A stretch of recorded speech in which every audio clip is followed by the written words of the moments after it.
Credit cards is a small plastic card that you use to buy stuff and pay for goods and services sans money. Let's talk about the credit card. On the surface, your card is actually just a piece of plastic with your name, an account number, and a means to electronically monitor your spending and verify you, the card owner. And truly, paying for goods and services with a card sure beats carrying cash. But there's more to the credit card behind the scenes than you may think. The concept of lending is nothing new, as people have been doing it for a long time. In the 1800s, however, merchants devised a card system, not really electronic, but more of a physical membership card that had distinguishable features like specific sized keyholes or an imprint that can be used to identify the holder.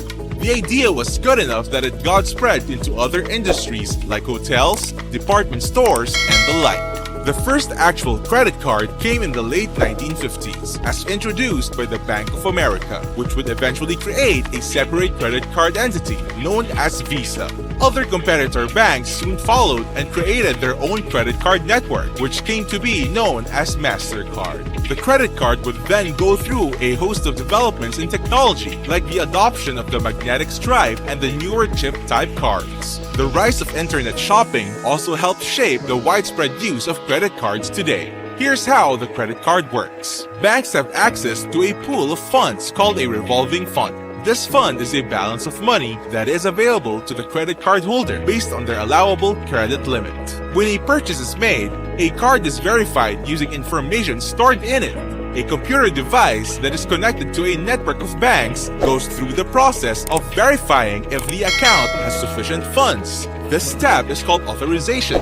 The next step is capture. This is where the fund is placed on hold from the cardholder's bank. This ensures that the businesses who accept the credit cards get paid. The last process is called settlement, wherein the cardholder's bank transfers the fund to the merchant's bank account. Settlements occur usually once every business day. That's why you'll notice that banks have a cutoff for card settlements. But it's not yet done once the merchant is paid. The cardholder is then issued a bill by their bank to be paid at specific deadlines, which is usually once a month or depending on the bank's terms. Banks also charge a form of interest, which varies from bank to bank. This is how they earn money. Late payment fees are also chargeable to the cardholder. The credit card makes buying and selling goods and services more convenient for both merchants and clients.